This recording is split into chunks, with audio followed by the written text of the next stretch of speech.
Hugasan na muna natin siya ng baking soda, tapos harina guys, para hindi siya madulas, tapos malambot siya. Binabad ko na yan sa baking soda kanina pa.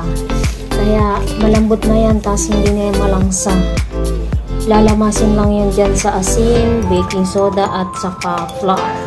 Ibibake ko yan. Tanghali ay hapunan namin yan ni Lolo hanggang tanghalian na yan bukas. Tapos sisikulas namin, magsasalad. Pork ribs.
Ay.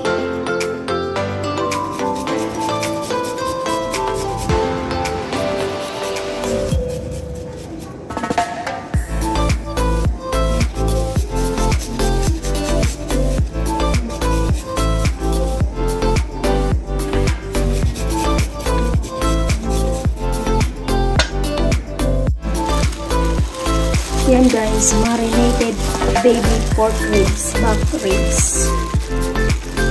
Maraming garlic paste at mga condiments. Yan, ang haba. Dalawa na lang ang kainan namin yan. I-bake natin yan guys. Grabe, amoy pa lang. Busog ka na. Diba? Grabe, masyadong maraming paste, garlic paste.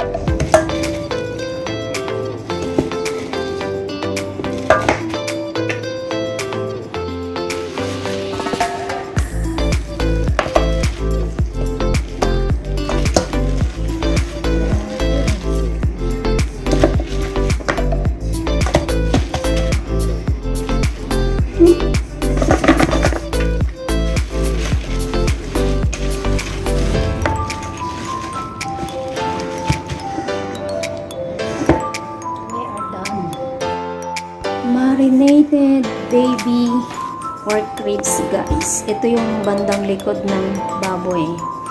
Nilagyan lang natin ng mga condiments. Yan.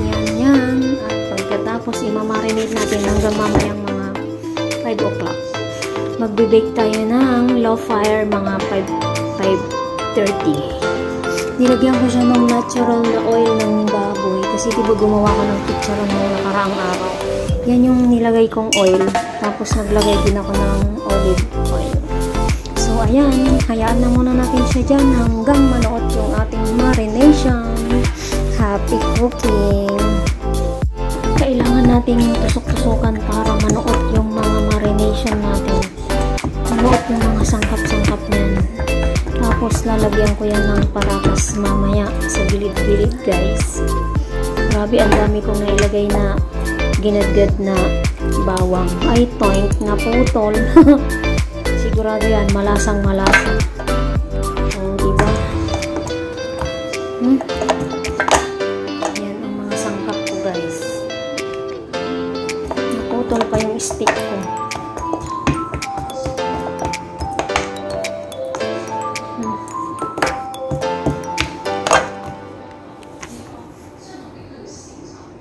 Egg na muna natin ng mga 1, 2, 3. Set aside for 3 hours.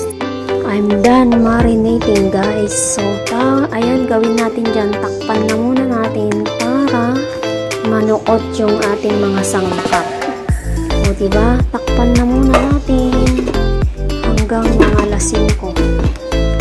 Oh.